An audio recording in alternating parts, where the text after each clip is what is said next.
ప్రేమకు ప్రత్యేకమైన రోజు. ప్రపంచవ్యాప్తంగా కోట్లాది మంది ఎదురుచూసే వేళ.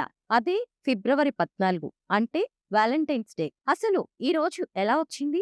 ఎందుకు ప్రపంచమంతా ప్రేమ దినోత్సవంగా జరుపుకుంటుంది? అనే అంశంపై టీవీటీ న్యూస్ ప్రత్యేక కథనం. వాలంటైన్స్ డే ఆరంభం రోమ్ దేశంలో 3వ శతాబ్దానికి చెందిన సంఘటనతో ముడిపడి ఉంది. ఆ కాలంలో రోమన్ చక్రవర్తి క్లాడియస్ II యుద్ధాల కారణంగా యువకులు పెళ్లి చేసుకోవద్దని ఆదేశాలు జారీ చేశాడు. పెళ్లి చేసుకున్న వారు యుద్ధానికి ఆసక్తి చూపరని అతని నమ్మకం. అయితే క్రైస్తవ పూజారి సెయింట్ వాలంటైన్ ప్రేమించిన జంటలకు రహస్యంగా వివాహాలు జరిపించేవాడు. అది తెలిసిన చక్రవర్తి అతన్ని జైలులో పెట్టి ఫిబ్రవరి 14న మరణశిక్ష అమలు చేశాడు. తర్వాత అతని జ్ఞాపకార్థంగా ఫిబ్రవరి 14ను గుర్తు చేసుకుంటూ ప్రారంభమైన ఆచారం కాలక్రమేణా ప్రేమ దినోత్సవంగా మారింది. మధ్యయుగాల్లో యూరప్ దేశాల్లో ఈ రోజున పక్షులు జంటలు కడతాయని నమ్మకం ఉండేది. అదే భావనతో ప్రేమికులు ఒకరికొకరు లేఖలు, కార్డులు ఇవ్వడం ప్రారంభమైంది. 18వ శతాబ్దం నుంచి గ్రీటింగ్ కార్డులు, రోజాలు ఇవ్వడం సాంప్రదాయంగా మారింది.